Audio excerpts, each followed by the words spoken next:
Hello and welcome to Estuary TV News with me, James Dunn. On tonight's show, coffee culture and a new hotel. These are just some of the changes that people could expect to see in Scunthorpe as North Lincolnshire Council work to regenerate the area. I think it's important that we can regenerate the town centre. And tat or treasure? That's what hundreds of people went to find out this weekend at a special valuation day for the mayoral charities. And finally, Tom Reed takes a look at what happened in the world of sport over the weekend. But first, here's Erica Barker with the news headlines.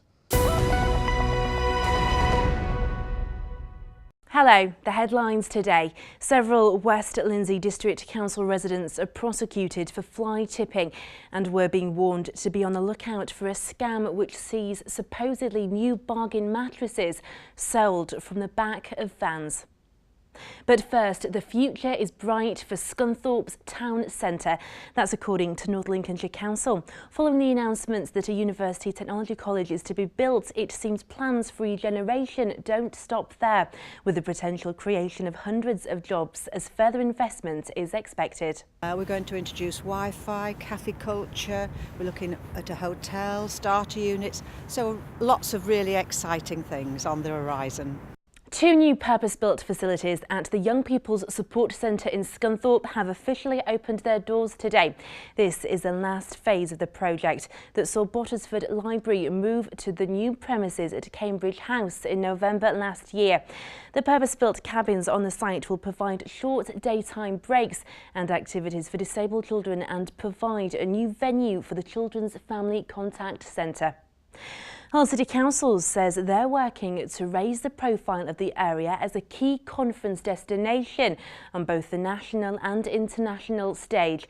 Business events and conferences generate an estimated spend of £80.7 million for Hull and East Yorkshire, with tourism worth over £500 million to the local economy annually.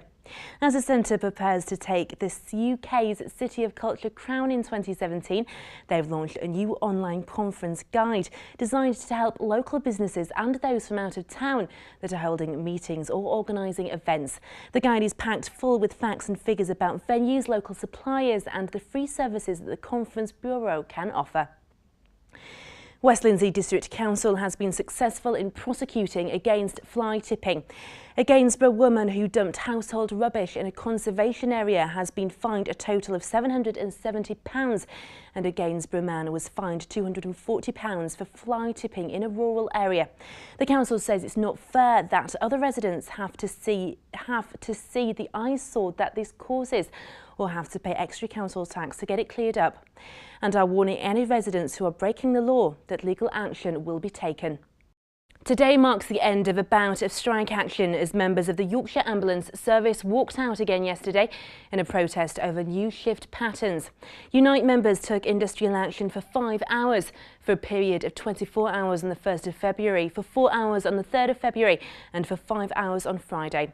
The union claims proposed longer shift patterns could lead to staff working for up to 10 hours without a meal break and affect patient safety. But Ian Brandwood, Executive Director of HR at Yorkshire Ambulance Service NHS Trust, says there is minimal support from the union's members for strike action and that they remain concerned that the union continues to mislead both its members and the public with inaccurate and potentially defamatory claims about the terms and conditions of the new rotas.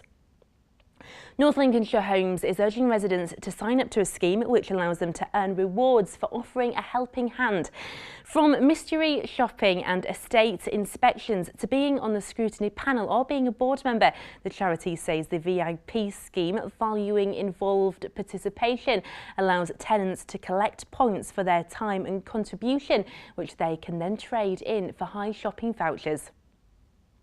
A charity campaigning for the rights of single parents is calling on the government to rethink its new childcare supports policy before next month's budget. The call comes as the school holidays get underway, and Gingerbread says thousands of single parents across our region have been forced to decide between work and looking after their children. And with the cost of childcare rising by up to 37% in the last 10 years, they think parents will continue to feel that they're being forced out of the jobs market. Consumers across East Yorkshire and Northern Lincolnshire are being warned to be on the lookout for a new scam which sees supposedly new bargain mattresses sold on the back of vans. Trading Standards says these mattresses sold as new are usually old, used or have been discarded. The scam follows recent revelations about an alarming number of unsafe and illegal mattresses being sold by retailers that don't meet British flammability regulations and carry fake FR certified labels. And that's all from me. Until next time, goodbye.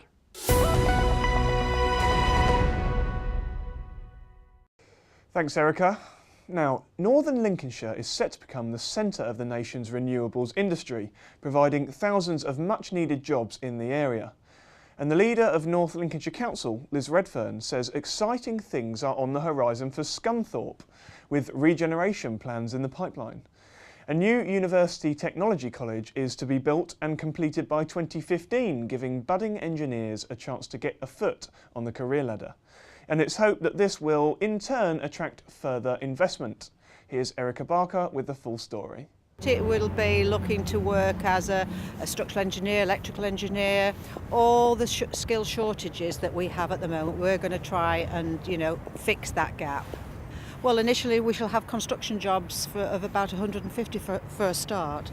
But it's about filling those positions when the Humber Bank, those 4,000 jobs that will increase to probably 5,000 or 6,000.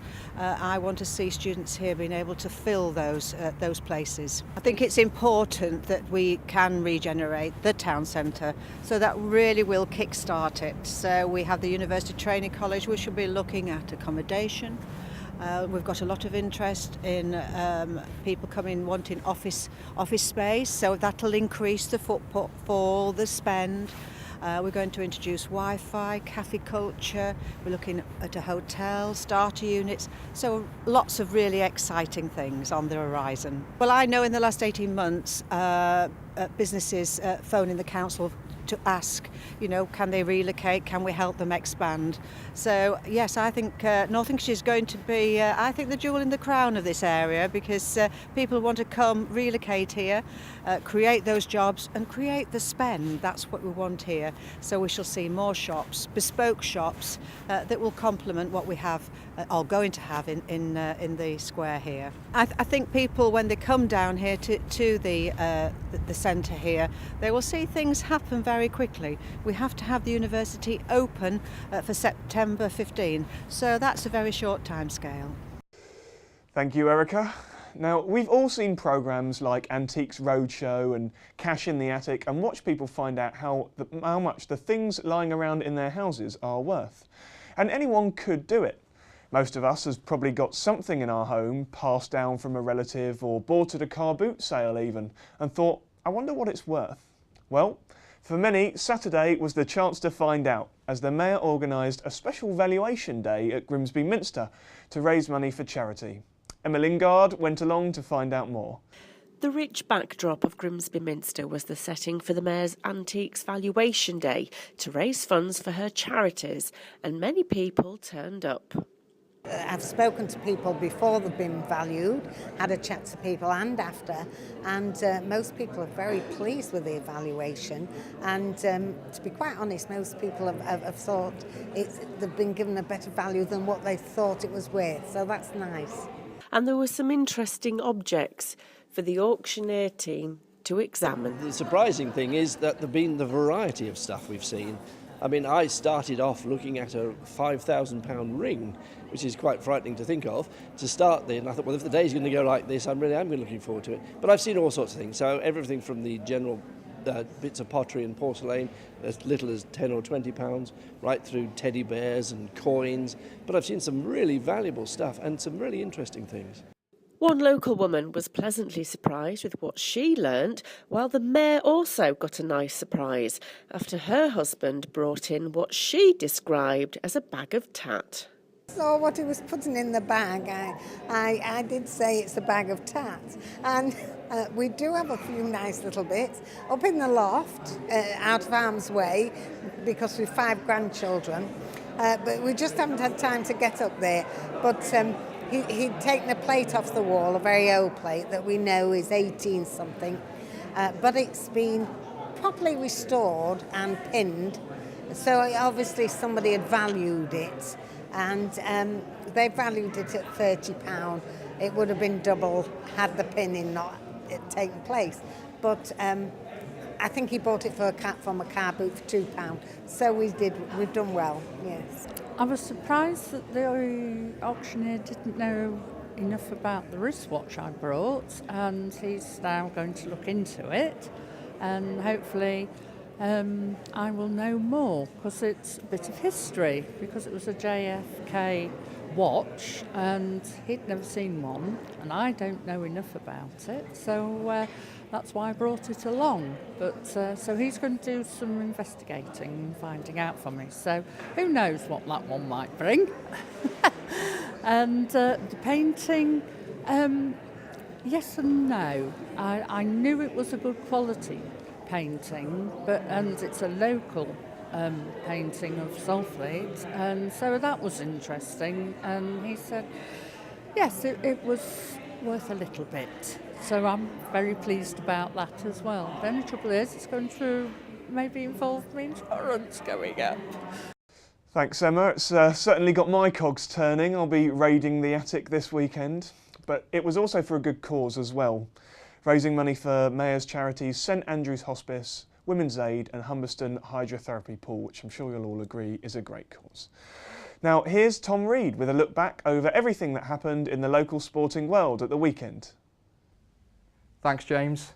Grimsby Town lost 2-1 away to Cambridge in the first leg of the FA Trophy semi-final. Things looked grim for the Mariners when the home side got a comfortable 2-goal lead, but a late strike from Lionel John Lewis gave the Mariners something to build on for the second leg at Blundell Park on Saturday. Scunthorpe's trend of goalless draws was well and truly put to bed as they beat a spirited Accrington side 3-2 thanks to a late header from David Murphin. They're now just 3 points behind League Two leaders Chesterfield. In the Skrill Premier, Lincoln beat Kidderminster 2-0 at home thanks to a goal in each half from in-form Ben Tomlinson. That takes Tomlinson's tally to 9 in his last 8 games and 15 in 30 in all competitions this season. North Ferriby beat Oxford City 2-1 with late strikes from Liam King and Nathan Jarman to go 3 points clear at the top of the Conference North. Cleethorpes Town thrashed Hall Road Rangers 6-1 in the Toolstation Northern Counties East League Division 1, with Jonathan Oglesby getting a hat-trick. Elsewhere, both Grimsby Borough and Louth Town's games were postponed. In the Evo-Stick Northern Premier League First Division South, Brigg Town took a promising lead against Colville through Michael Jacklin after just 2 minutes. But things quickly went sour for the away side and they ended up losing 5-1. There was much less excitement elsewhere in the league, with Gould drawing 0-0 to Halesowen.